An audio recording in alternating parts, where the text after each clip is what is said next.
An alien child with purple skin disease, bound and begging. A hunter with nothing but a knife and his own ghosts. For Jonas, it should have been simple. Walk away.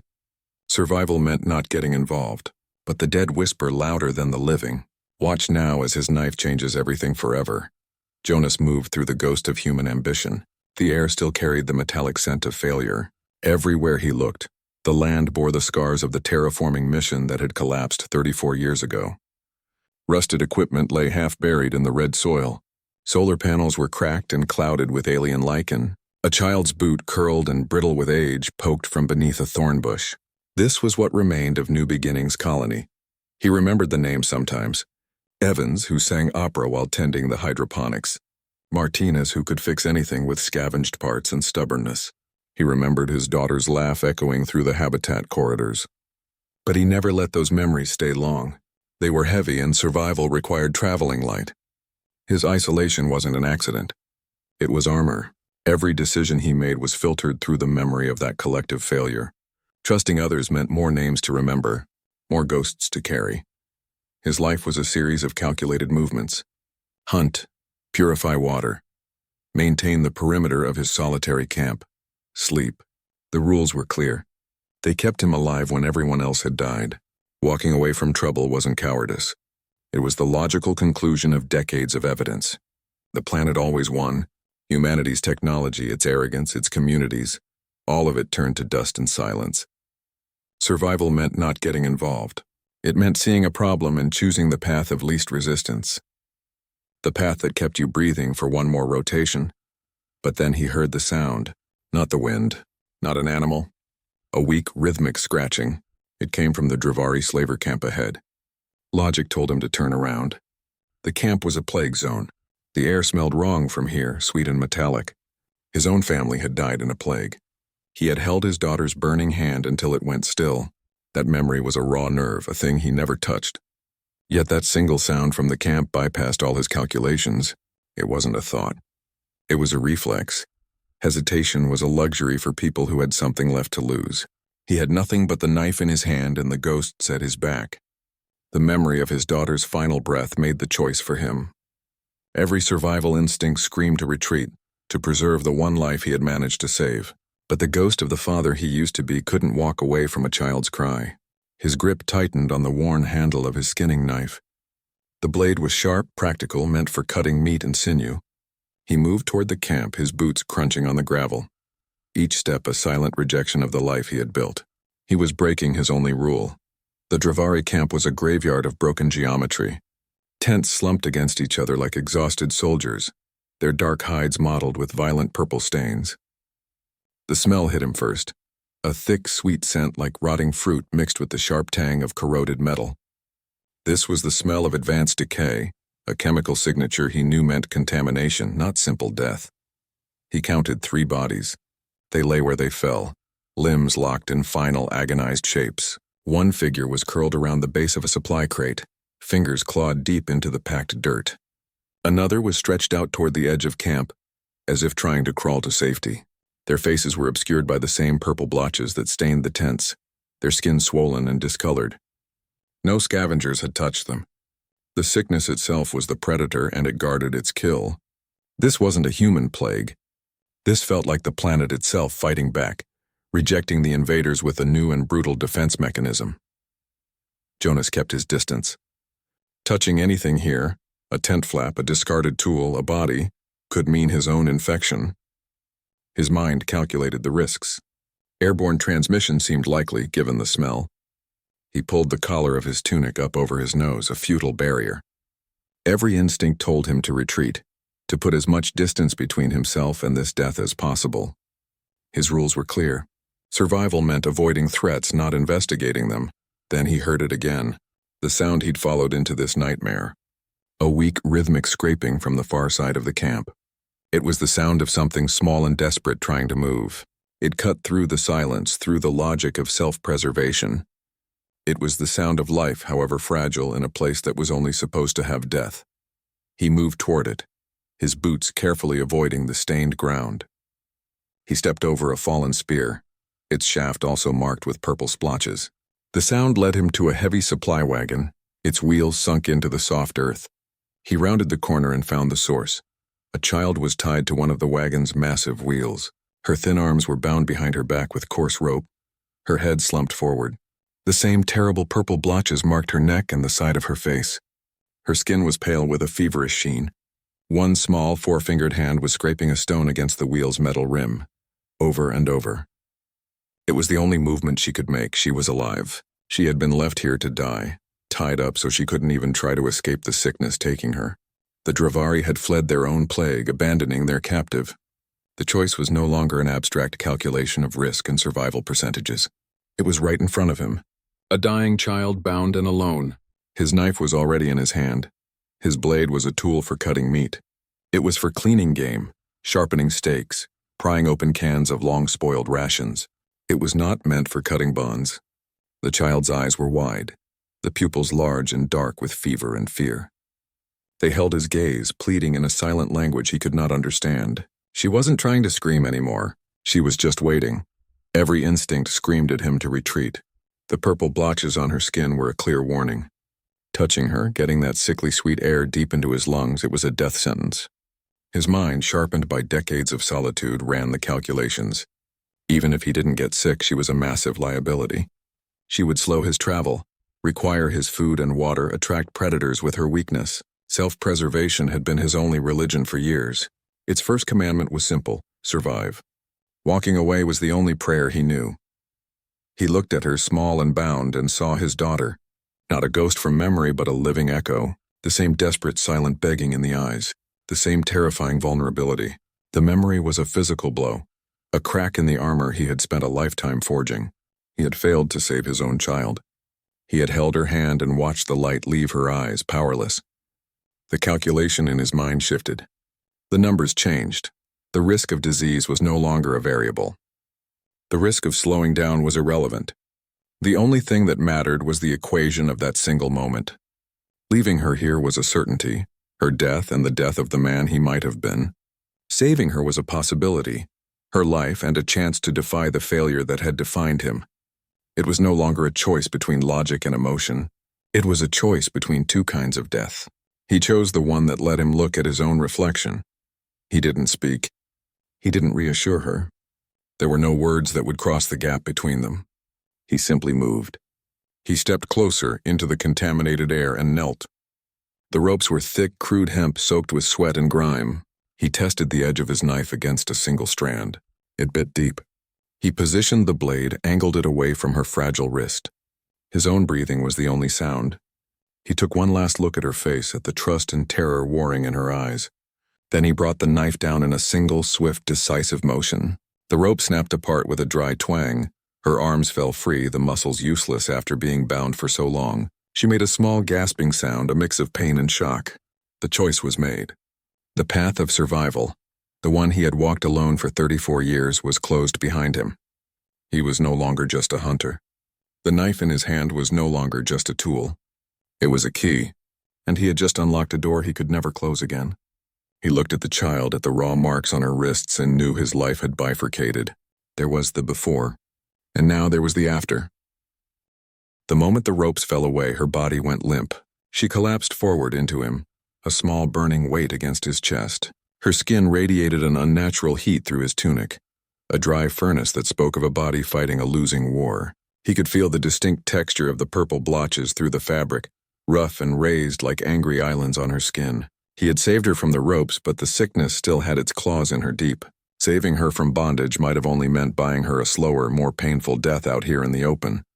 He adjusted his stance, taking her full weight. She was light, terrifyingly so, all sharp angles and fragile bones. Her head lolled against his shoulder, her breathing shallow and quick. He was now responsible for this. The reality of it landed on him with a physical force. He was responsible for a life he could not communicate with. A creature whose needs and fears were a complete mystery. Her survival was now chained to his. Every scrap of food he foraged, every drop of water he purified, every threat he avoided, it all had to be calculated for two. The burden was immediate. It was the weight of her feverish body in his arms. It was the knowledge that his carefully managed supplies would now last half as long. It was the constant, low-grade terror of being caught out in the open by predators, unable to move quickly or fight effectively while carrying her. His entire existence had been pared down to a simple, solitary equation for decades. Now the variables had multiplied exponentially. He looked down at her unconscious face, at the alien features locked in a fever dream, and the sheer scope of what he had done threatened to paralyze him. A single, harsh word escaped his lips, a curse he hadn't used in years. It was a rare, stark break in his emotional control, a crack in the stone-faced composure he presented to the world. It wasn't directed at her. It was an admission, an acknowledgement that the path he had walked for so long was gone, erased by the decision of a single knife stroke. His life had irrevocably changed. He was no longer a self-contained unit of survival. He was a guardian, a protector, a caregiver, roles he had failed at before and had sworn never to attempt again. He took a slow, deliberate breath, letting the stale, contaminated air fill his lungs. The calculation was over. The debate was finished. He had made his choice back at the wagon wheel. Now came the consequences. Survival now had two definitions, his and hers. He shifted her weight in his arms, settling her more securely against his side. One hand supported her back, the other remained free, hovering near the grip of his knife. His eyes scanned the deadly quiet camp, not for threats anymore, but for resources. He needed medicine. He needed something to break this fever. He started moving, his boots kicking through the dust, heading for the collapsed tents where the slavers might have kept their supplies. The hunter was gone. The medic was now on duty. His most valuable tool wasn't in his pack. It was in his head. Memory. A library of survival knowledge built by a woman who had loved this harsh world more than he ever could, his mother. She had been the lead botanist on the New Beginnings mission, a woman who could read the alien flora like a map. She saw patterns where others saw only danger. She found uses for plants the others called weeds. That knowledge was a ghost he carried, a legacy he rarely accessed. It felt like trespassing on a grave. He laid the child down on a relatively clean patch of ground, propping her head on his rolled-up jacket. Her skin was still impossibly hot. The purple blotches seemed darker, angrier. He had no data on this plague. No scanner to analyze its composition. No medical database to consult. All he had was a 30-year-old memory, untested and incomplete. It was a hypothesis, not a treatment plan. A gamble with a child's life as the stake. He closed his eyes, shutting out the grim scene of the camp. He forced his mind back, past the years of silence, to the humid air of the colony's main greenhouse. His mother's voice, calm and sure, pointing to a plant with broad, silver-flecked leaves. "The silver fern," she'd said. "See how the underside is always cool and damp? It pulls toxins, a poultice for fever, for inflammation." He could see her hands, rough from soil, carefully selecting the youngest leaves. He remembered the rhythmic sound of her pestle grinding them into a thick, pungent paste in a stone bowl. It was a ritual, a transfer of faith from her hands to the plant. He opened his eyes and scanned the perimeter of the camp. There, near a fissure in the rock where groundwater seeped, he saw it, a small cluster of silver ferns, their leaves glinting in the fading light. He moved quickly, harvesting a dozen of the broadest leaves. He found a flat stone and a smaller, round one to use as a grinder. He worked the leaves, crushing them until they released their moisture and formed a thick, gray-green paste. The smell was sharp, organic, a scent that instantly transported him back to safety, to a time before everything went wrong. This was not science. It was an act of faith, a prayer offered to the ghost of his mother and the resilience of an alien plant. From his pack, he pulled a small, sealed tin. Inside was a bitter yellow powder made from ground razor root, his standard antiseptic. He mixed a pinch of it with water from his skin into a shallow cup. Then he added a glob of the silver fern paste, stirring it into a foul-smelling slurry. The concoction looked like mud. It probably tasted worse. He knelt beside the girl. She was semi-conscious, her eyes glassy and unfocused. He put a hand behind her head, lifting it gently. He brought the cup to her lips. She turned her head away, a weak, reflexive motion of distrust. He couldn't explain. He couldn't promise it would help. All he could do was show his intention. He held the cup steady. His voice, rough from disuse, broke the silence. He spoke a single, clear word. "Drink." It was a command from a commander who had no troops left.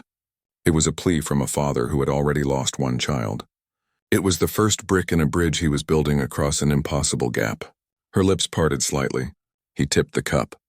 The first act of deliberate care, beyond the cutting of bonds, had begun. She needed a name. The child was a descriptor, a problem to solve. It was a label that kept her at a distance, a thing he was responsible for, like his knife or his water supply. A responsibility could be abandoned if it became too heavy. A person could not. Naming her would make her real. It would make the weight of her life and the potential of her loss a deeply personal devastation. It was a risk he had avoided for days, a final barrier between his old life and this new complicated one. Her fever had broken. She watched him now with clearer eyes, a quiet intensity replacing the glassy haze of sickness. The purple blotches on her skin had faded to faint lavender shadows. She was alert, taking in his movements, the shape of his face, the sound of his voice when he muttered to himself. He had to bridge the gap. He had to give her an identity, the first step back from the brink of the slavery and sickness that had almost claimed her. He chose a name from the old world, a simple human sound, Leah. It felt right on his tongue. It was a name that held no ghosts for him, just a quiet, solid familiarity. He pointed a finger at her chest, his calloused digit hovering just above the rough fabric of the tunic he'd given her. He said the word clearly, Leah. Then he pointed the same finger at his own chest, Jonas. He said his own name, a name he hadn't spoken aloud to another living soul in over 30 years. The sound of it was strange in the quiet air, a confession of his own existence. She was silent. Her large, dark eyes moved from his pointing finger to his face, then back to her own chest. He could see the processing happening behind her eyes, the slow, careful work of connecting the sound to the idea. He didn't repeat it. He just waited, giving her the space to accept or reject this new piece of herself. The silence stretched, filled only by the whisper of the wind over the dunes. He held his breath without realizing it. Then her lips moved. They formed a shape, hesitant and unpracticed. A sound emerged, soft and mangled by an unfamiliar tongue. It was a question, a test. She looked at him, checking for confirmation. He gave a single, slow nod. A flicker of something, understanding, perhaps ownership, crossed her features. She tried again, this time with more certainty. Leah, she pointed to herself. Then she pointed at him. Jonas. The syllables were separated, the S sound hissed slightly. It was the most beautiful mispronunciation he had ever heard. A new identity was forged in that moment, not by blood or by birth, but by mutual agreement. She was no longer the anonymous child from the slaver camp. She was Leah. He was no longer the solitary ghost haunting a dead colony. He was Jonas. They were no longer two strangers bound by circumstance and a desperate act of mercy. They were Leah and Jonas. The names were a contract, a promise. They were the first two words of a new language they would have to build together, the foundation for everything that would come next. The distance between them shrank by the measure of those two simple names. The silence between them needed filling. It was a heavy thing. Thick was the unspoken history of two broken lives. As Leah's fever broke and her strength slowly returned, the quiet hours of travel became a void. She watched him, her large eyes taking in every movement, every shift in his expression. She couldn't understand his words, but she listened. She was a captive audience, and for the first time in decades, Jonas felt the urge to speak. He started simply. He talked about the weather patterns, the best time to hunt the sand eels that burrowed near the salt flats. But the small talk felt hollow, a deflection. The real history was a pressure in his chest, a story that had been sealed behind his teeth for 34 years. Speaking it felt like breaking a vow of silence. The tension was a physical weight. He was about to voice things he had never said aloud, to make real the ghosts he had worked so hard to keep buried. He took a breath and began. His voice was low, a gravelly sound unused to conversation. He told her of the ships, great silver arcs that fell from the sky, carrying 150 colonists full of hope. He described the initial joy, the setting up of the habitats, the first seeds planted in the alien soil. He spoke of the terraforming engines, massive structures meant to bend the very atmosphere to human will. He painted a picture of a bright future, a new beginning on a new world. Then he told her how it fell apart. The terraforming systems failed one by one. The atmosphere processors choked on unknown elements and fell silent.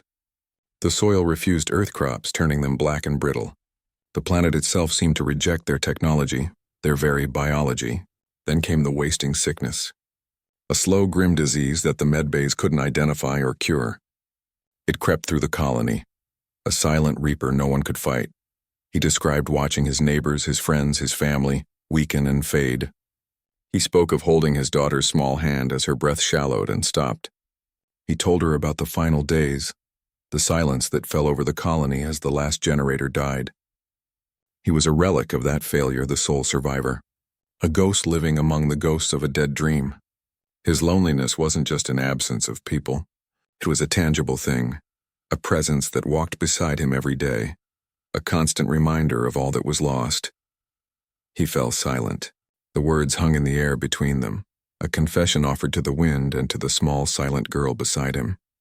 She hadn't understood the specifics, the names, the technical terms, but she understood the tone. She understood the shape of loss. She had seen her own people die, had been bound and left to die herself. His story gave a context to his silence, to his rough hands, to the deep lines on his face.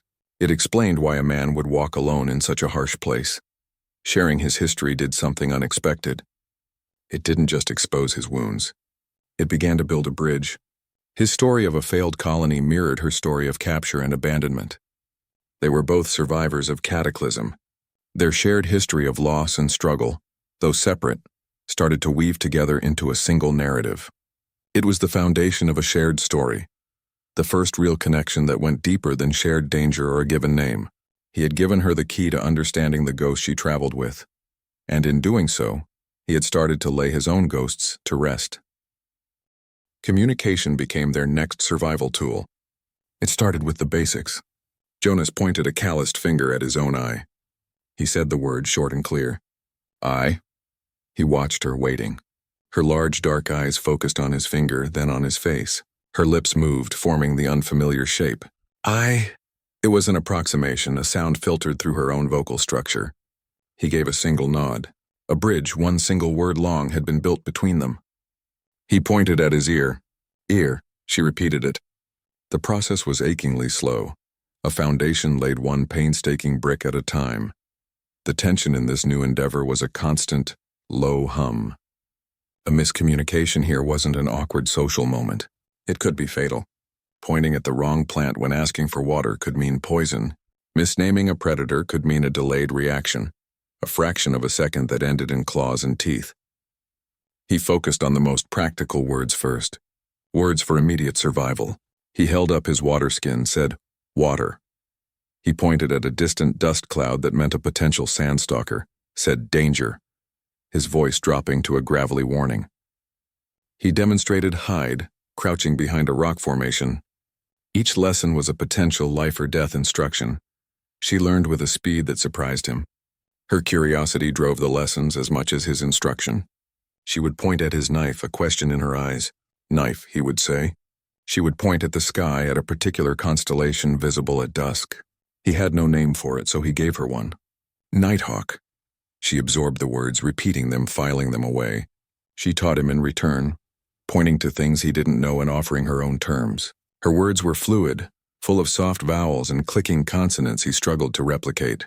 Their dialogue was a patchwork of mispronounced words and frantic gestures, a clumsy, improvised code. It was frustrating. There were moments he would snap a word too harshly when she didn't understand a critical command.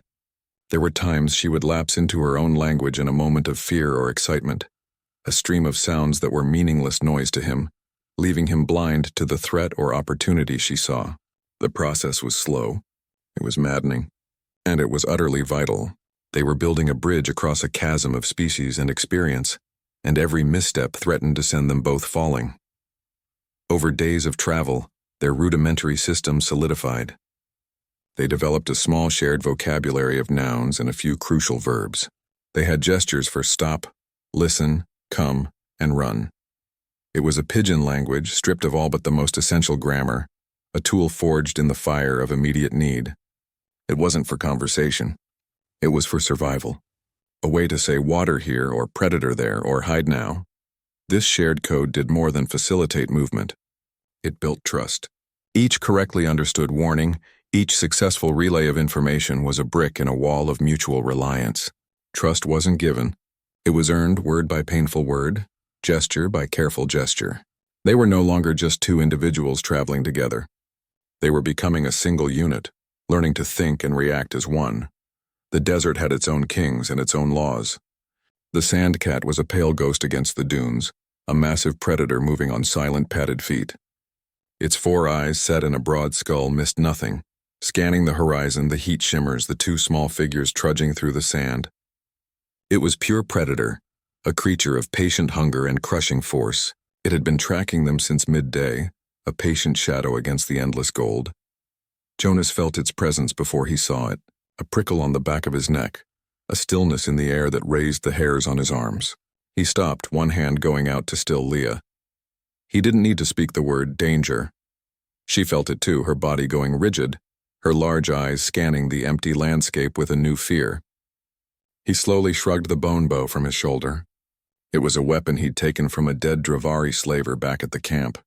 The grip felt alien in his hand, the curve of the bone unfamiliar. It was a ghost of its former owner, and using it felt like a betrayal of his own code. His own knife was a known quantity. This was a question mark. He knocked an arrow, the motion clumsy. He was a knife fighter, not an archer. The distance between them and the cat was closing. He could see it clearly now. The muscular shoulders, the powerful haunches, the 4 unblinking eyes fixed on them. It wasn't stalking. It was assessing, deciding. The tension was a wire pulled tight in his chest. He had to fight not just the beast, but his own hesitation. His instinct was to hold his ground with his blade, to meet the charge head on. The bow required distance. It required a trust in a skill he didn't possess. Leah watched, her small hands clenched at her sides. Her new vocabulary was useless here. There were no words for this. She understood the geometry of the threat. The large predator, the man with the unfamiliar weapon, the vast openness that offered no cover. She was a silent witness to a fight she could not influence. Her survival once again dependent on a skill she didn't understand. The cat lowered its head, a ripple of muscle moving under its pale hide. It was going to charge. There was no more time for doubt. Jonas drew the bowstring back. The bone creaked. His aim was a guess, a prayer. He exhaled slowly, the way he'd seen hunters do a lifetime ago, and let the arrow fly. It was not a perfect shot. It was not a kill. The arrow struck the beast high on the shoulder, burying itself deep in the muscle. The sandcat roared, a sound of surprise and rage that vibrated through the sand. It shook its massive head, stumbling to the side. The 4 eyes narrowed, fixing on Jonas with a new, more personal hatred. It was wounded. It was angry, but it was still between them and safety. The arrow had bought them time, a few precious seconds. Jonas didn't wait to see if it would charge again. He grabbed Leah's arm, his voice rough. "Run!" They broke into a sprint, heading for a jagged line of rocks in the distance. The fight was over. They had survived. The alliance, tested in the silence of travel and the slow building of a language, had now been proven in violence. Their cooperation was no longer just about shared resources or companionship. It was a practical necessity. The bow, the run, the shared panic, it had all been a single coordinated action. They had fought as one. The desert had tested their bond with tooth and claw, and for now the bond had held. Not all dangers on this world were animal. Some were rooted deep, patient, and silent.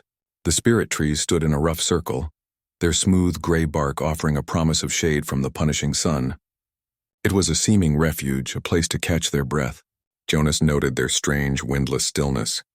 Their branches didn't rustle. They hung motionless, and a faint, ominous hum vibrated through the air around them. The sound felt more than heard. It was a warning written in a language of energy, one he didn't know how to read. Leah, tired from the long trek, saw only the shade.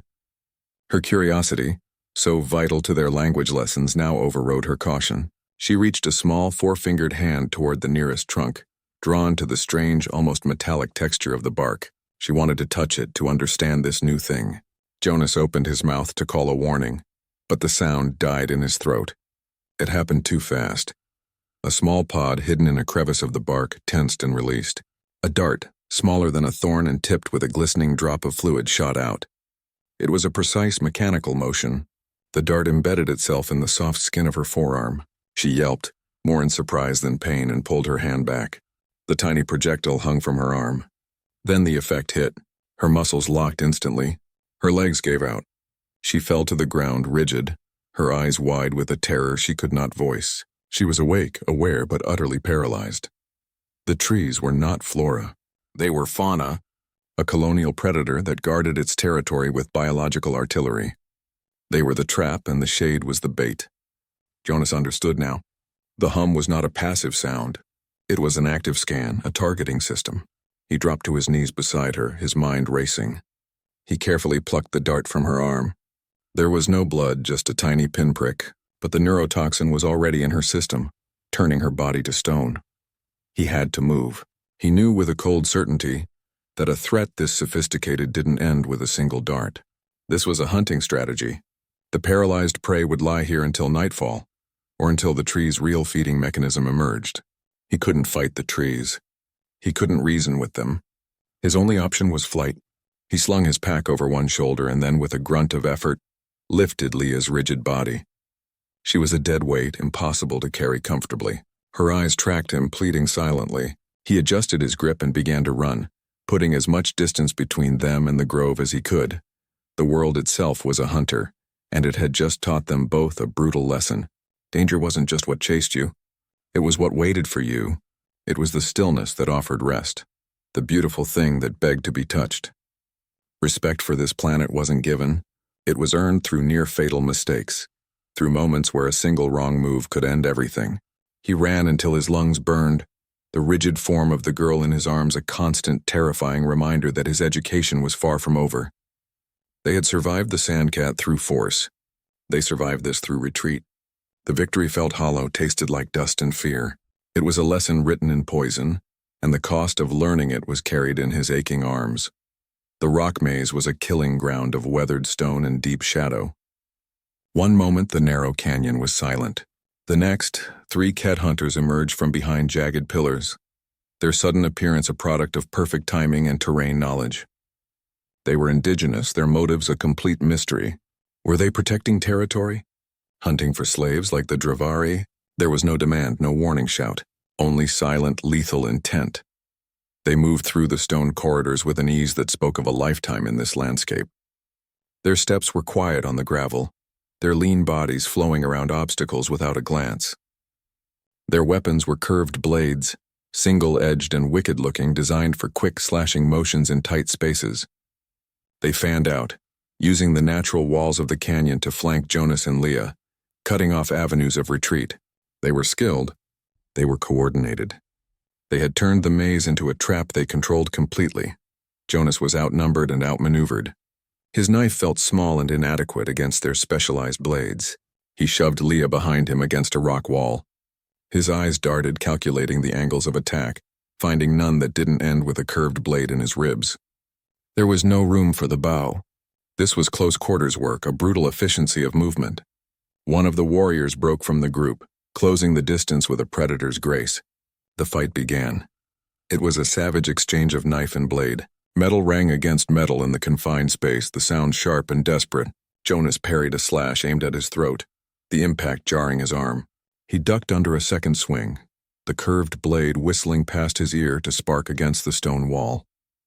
He was fighting defensively, reacting, using his own knife to deflect and block. The Ket warrior pressed the attack, each movement economical and precise, driving Jonas backward. The warrior was faster, his weapon better suited to the confined space. Jonas made a mistake. His heel caught on an uneven stone. His balance shifted for a fraction of a second. It was enough. His defense opened. The warrior saw the opening instantly. He didn't hesitate. The curved blade came in for a killing strike, a fluid, practiced motion aimed at Jonas's exposed side. There was no time to parry, no time to dodge. Jonas saw the blade coming, the certain end of his long, solitary struggle. Then an arrow hissed through the air. It wasn't a powerful shot. It came from the small bow Leah had been carrying, the one he'd shown her how to hold but not how to aim properly. The arrow didn't hit the warrior. It struck the rock face beside his head, splintering on impact. But the sudden, unexpected noise and the flash of movement were enough. The warrior flinched, his killing stroke going wide by inches. The blade screeched against the rock where Jonas had just been standing. The disruption lasted only a heartbeat. But a heartbeat was all Jonas needed. He regained his footing and drove his shoulder into the warrior's chest, knocking him off balance. The moment was broken. The other two hunters hesitated, their perfect trap now flawed by an unpredictable variable. Jonas didn't wait. He grabbed Leah's arm and ran, pulling her down a side passage before the Ket could regroup. Her shot had been wild, a product of panic, not skill, but it had been perfectly timed. Her quick thinking had saved his life. In that canyon, she had ceased to be a burden to be protected. She had become an active participant. The balance of their survival had shifted forever. They found refuge in a place the Ket hunters would not follow. The opening in the rock wall was narrow, almost hidden, but Leah led them toward it without hesitation. Inside, the canyon gave way to a sheltered grotto, its walls rising high and smooth. The air changed the moment they crossed the threshold. It was still, heavy and silent, carrying a presence that felt ancient and watchful. It was the silence of a grave or a temple. The frantic sounds of their pursuit faded behind them, swallowed by the stone. They were intruders here, but they were safe. The walls of the sanctuary were not bare stone. They were covered in carved pictographs, thousands of them, etched deep into the rock with painstaking precision. The carvings formed a continuous narrative, a visual history winding around the chamber. They depicted hunts, with stick-figure hunters bringing down six-legged beasts. They showed migrations across vast deserts, lines of people following a star. There were battles against other humanoid figures, likely the Dravari or the Ket. The sanctuary was a library, its shelves made of stone, its books written in images. It was a vital repository of history, a place designed to communicate the story of a people. Leah moved to the nearest wall. Her small hand reached out, her fingers trembling slightly as they traced the outline of a particular symbol, a circle bisected by a single vertical line. Her breath caught in her throat. She recognized it. It was a symbol of her people, the Adari. She followed the line of carvings, her eyes wide, drinking in the story they told. She saw depictions of her people's old ones, their wise men and women communing with the spirits of the land. This was a place for speaking with ancestors, for rituals and remembrance. For a girl who had been stolen, who had believed her people were lost to her forever, this was more than shelter. It was a homecoming. Jonas watched her. He saw the way her posture changed, the fear of the chase melting into a kind of reverent awe. He understood then that this was not just a hiding spot, it was the heart of her culture. The heavy air wasn't just stillness, it was reverence, a tangible respect for the past that saturated the very stone. He saw the way the carvings guided a viewer through the Adari narrative, reinforcing their values, their struggles, their identity. He was an outsider looking in, a ghost from a failed human colony witnessing the unbroken line of another people's history. It was a profound and humbling sight. He began to understand the culture he was delivering her to. It wasn't a simple nomadic tribe. It was a people with a deep and recorded past, with beliefs that granted power to places like this. The fact that the Ket hunters, so aggressive moments before, would not pursue them here, spoke volumes about the shared cultural respect for this space, even among enemies. This sanctuary was a place of power, a refuge, and a living museum all at once. For the first time, Jonas saw Leah not just as a child he had saved, but as a person with a heritage, a history that was etched in stone. He was beginning to see the shape of the world he was trying to return her to, and it was far more complex and rich than he had ever imagined. They sat in the quiet dimness, the weight of generations pressing down on them, and for a little while they could just breathe. The desert sky turned a furious purple. It wasn't the gentle lavender of dusk. It was a bruise deepening to violence, a wall of churning sand and energy that devoured the horizon. The wind rose from a whisper to a shriek in seconds, carrying the sting of 1 billion sand particles. This was not a storm to wait out. It was a storm to survive. The air crackled with static, a sign of the strange electromagnetic disturbances that twisted weather patterns on this world. A towering darkness advanced, methodically erasing every landmark, every rock formation Jonas had been using to navigate. Their hard-won path to Leah's home was being wiped clean from the world. He grabbed her arm, his grip firm. No words were needed. The screaming wind would have stolen them anyway. His eyes scanned the rock face ahead, looking for anything that could serve as a shield. He spotted it, a deep vertical crevice where two massive boulders leaned against each other. It was a tight fit, but it was shelter. He pushed Leah into the narrow opening first, then squeezed in after her, his back against one cold stone wall, his pack wedged beside him. The world outside became a roaring, blinding chaos of purple and brown. Inside the crevice, it was quiet. The silence was close, intimate, and charged with the tension of the storm's fury just inches away. They sat in the dimness, listening to the planet scream. The howl of the wind was a physical pressure. Sand hissed against the rock opening, building a small drift that slowly sealed them in. The air in their pocket grew warm and thick with their shared breath. To fill the heavy silence, to push back against the claustrophobia, Jonas spoke. His voice was low, meant only for the girl huddled beside him. He told her about Earth. He described forests. Not the sparse, thorny brush of this desert, but towering trees with broad leaves that turned fiery red and gold. He spoke of the color green, a color so rich and deep it felt like breathing cool water. He told her of oceans, vast expanses of water that stretched to the horizon, an impossible blue that moved and churned with a life of its own. He spoke of rain that fell from gray skies, soft and cool, and the smell of wet soil after a storm. He painted a picture of a world she could never imagine, a ghost that lived only in his mind and his failing memory. It was a world of abundance and calm, the absolute opposite of the harsh mineral reality that surrounded them. He was giving her a piece of his soul, the last echoes of a home that was gone forever. She listened, her large eyes fixed on him in the gloom.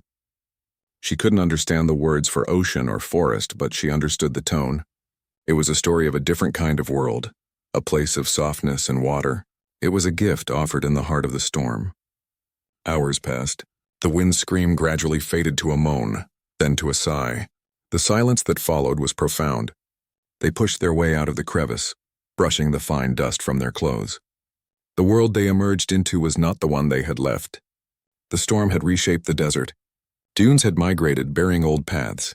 New ones had been carved by the wind. The landmarks were gone, but the storm's passage had also scoured the land clean, revealing a hard-packed clay pan that stretched out toward the distant mountains. It was a new, clearer path, a direct route that hadn't been there before. The storm had not just been an obstacle. It had been a reset. It had destroyed their old way forward and given them a new one, a symbol of their own transformed journey. The way home was different now, but it was finally in sight. The Adari Narith camp materialized on the horizon as a collection of dark, low shapes against the endless sand. Figures moved among the tents with a fluid, economical grace that was instantly familiar to Leah. Her pace quickened, pulling slightly ahead of Jonas, her small body straining toward the distant shapes. Her home, the end of their long road. Jonas slowed his own steps, letting the distance between them grow. The tension was a quiet hum in his veins. They had survived slavers, sickness, and predators, but this moment carried its own kind of risk. Would the Adari see a man returning a lost child, or would they see a human outsider, armed and strange, a new threat approaching their home? He watched the camp. The daily rhythms continued for a moment, a woman mending a hide, another tending a cook fire. Then, one by one, they noticed the two figures approaching from the empty desert. Movement stilled. Faces turned toward them. The air grew thick with silent assessment. Jonas kept his hands visible away from his weapons. He was a specimen under a microscope, his every feature, the cut of his clothes, the shape of his face, the bone bow on his back, being catalogued and weighed against unknown criteria. Their curiosity was plain, but so was their caution. This was their territory, and he was an unknown variable. A woman near the edge of the camp straightened from her work. Her gaze swept over Jonas, a quick, dismissive flicker, then locked onto the smaller figure beside him. The recognition was not a process. It was an explosion. It was instant, powerful, and utterly silent. Her body went rigid. The bowl she was holding slipped from her fingers, hitting the sand with a soft thud. Her hands came up to her mouth. Her eyes, wide with a storm of disbelief and dawning hope, never left Leah's face. Then the silence broke. A sound tore from the woman's throat, a raw cry of pure anguish and joy that carried across the sand. It was the sound of a heart breaking and mending itself in the same instant.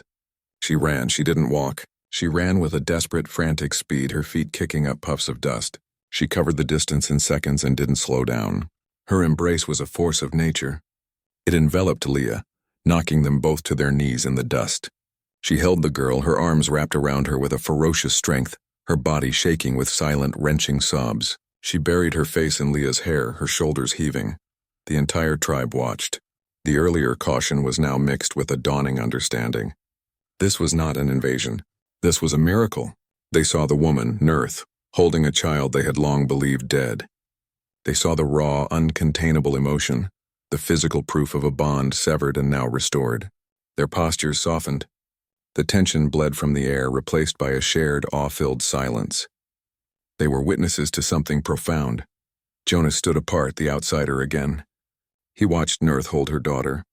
He saw the way her hands trembled as they cupped Leah's face, as if verifying she was real. He saw the tears carving clean lines through the dust on her cheeks. This was Nurth, Leah's mother, holding the child she had mourned. The first part of the journey, the long and deadly road from the Dravery camp, was finally over. The goal had been reached. The child was home. He had done what he set out to do. The weight of that responsibility, the constant fear of failure that had been his companion for weeks, finally began to lift. He had delivered her.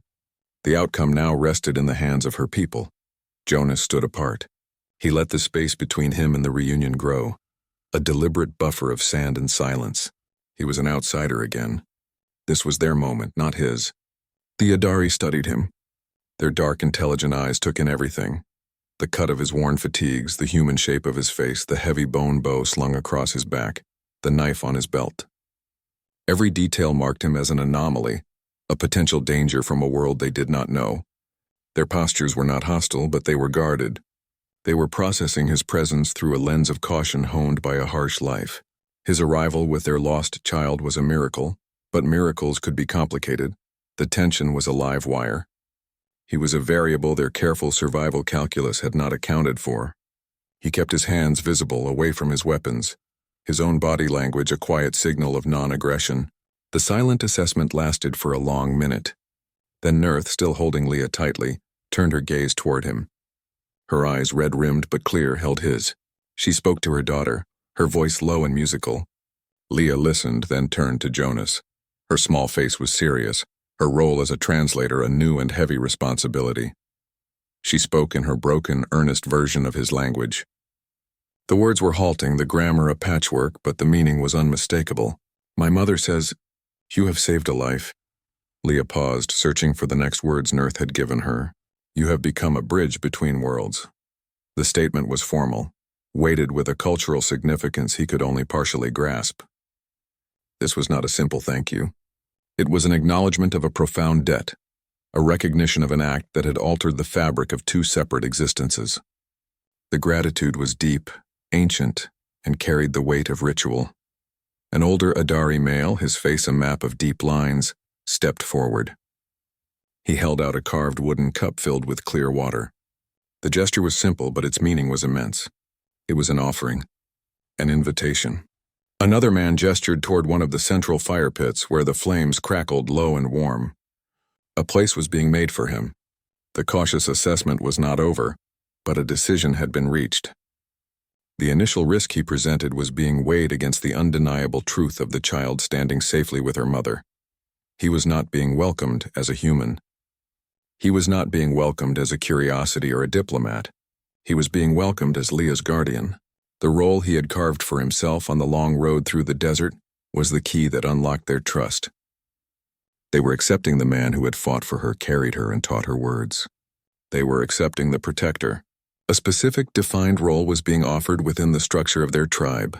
A place was being made for him, not out of charity, but out of a hard-earned respect for the function he had already proven he could serve.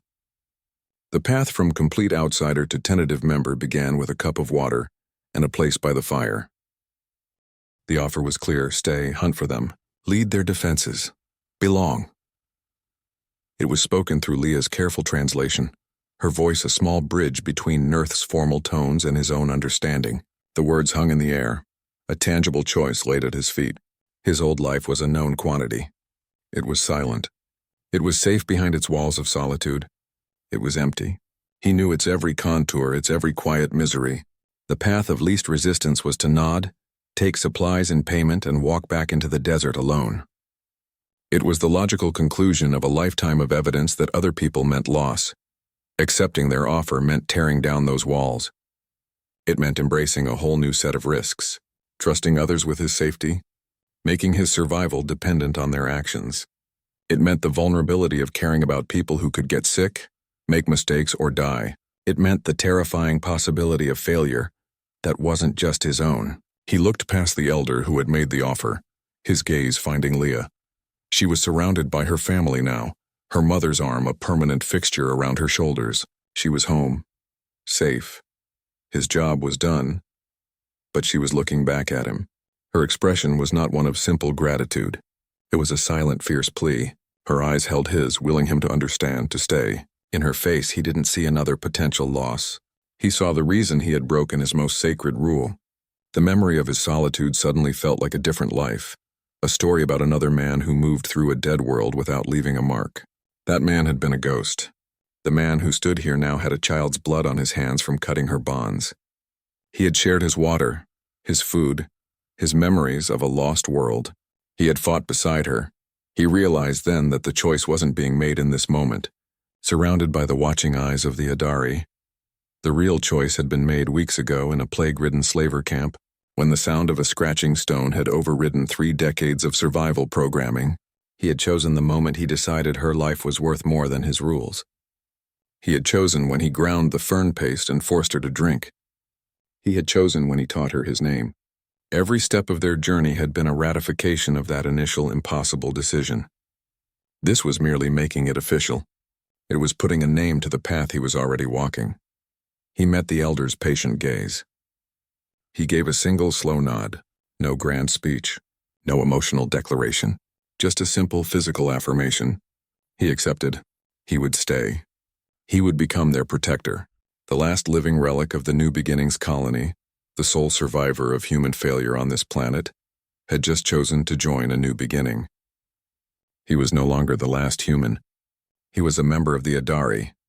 The empty desert he had called home for so long was now just a place on a map. His home was here by this fire with this girl and her people. The isolation was over. The silence had been broken and he found he didn't want it back. The bond was sealed with simple words.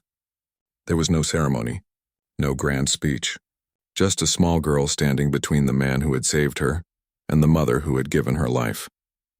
The air was still around the low cook fire, the rest of the tribe a respectful periphery.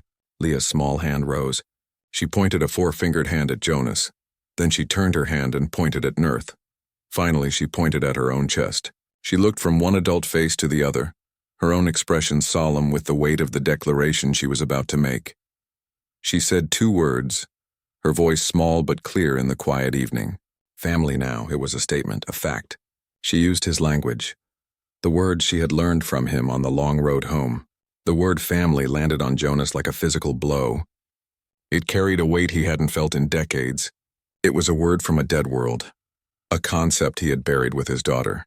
It was not a simple label. It was a vow, a promise of shared future and shared danger. It was a contract written not on paper, but in blood, sweat, and the memory of a knife-cutting bonds in a plague camp. To accept it was to accept the potential for a loss more devastating than any he had known in his solitude. Nirth looked from her daughter's face to his. Her dark eyes held his gaze, measuring the truth of the words, the depth of the commitment they implied. She saw the man who had walked out of the desert with her child. She saw the weariness, the hardness, and the flicker of something else, something that had been absent when he first arrived. She did not smile. Her nod was slow, deliberate, and final. It was the acceptance of a chieftain, not just a mother. She was finalizing his place. With that simple gesture, she ratified the new truth.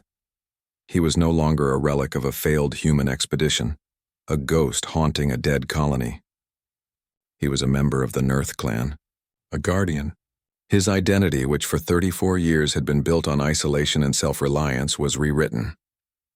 The skills he possessed, tracking, hunting, fighting, the cold calculus of survival, all of it had been honed in the harsh school of absolute solitude. They were the tools of a man who trusted no one.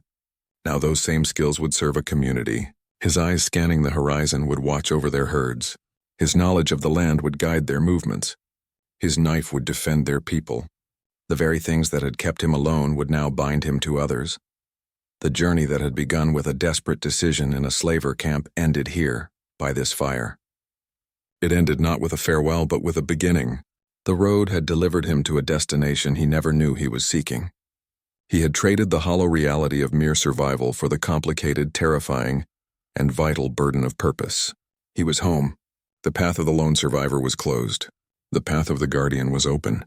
Family now. The two words hung in the air. A simple, profound truth that marked the end of one story and the start of the next. He had not just found Leah's people. He had found his own. The future for the Adari was never stationary. Stasis meant death. Their existence was a carefully orchestrated rhythm of movement. A slow, constant migration across the desert in search of scarce water and grazing for their herds. They followed ancient cyclical routes imprinted in their collective memory. A deep understanding of seasons and terrain that was their greatest survival tool. For Jonas, this meant his new life had no fixed address. His adaptation was immediate and total. The silent, patient stalking of a solitary hunter was a useless skill here. He had to learn the pulse of the caravan. He walked beside the massive, six-legged beasts of burden, their broad, padded feet making soft thuds in the sand.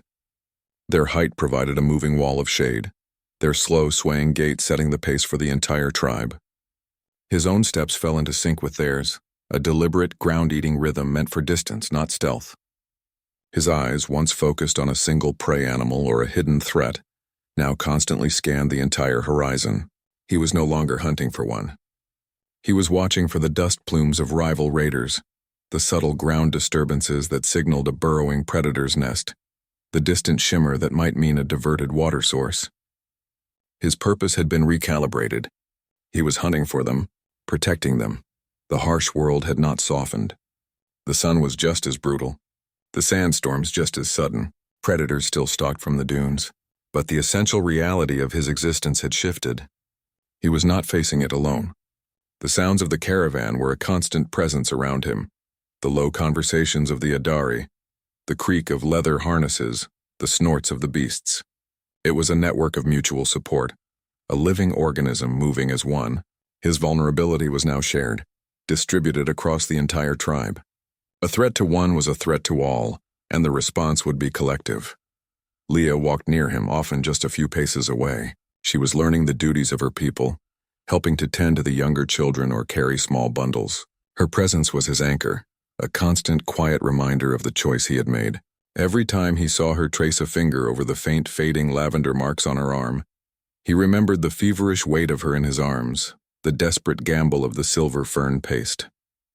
She was the living proof that his skills, honed in isolation, could serve a purpose greater than his own survival. She was the reason his rifle was now slung across his back in the open, a visible promise of defense rather than a hidden tool for solitary hunting.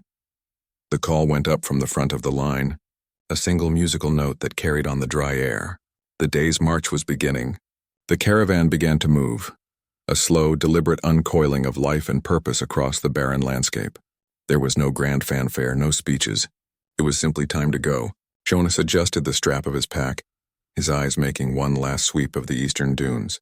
Then he fell into step, his place now fixed within the flowing column of his people. His redemption was not a moment of arrival or a statement of forgiveness.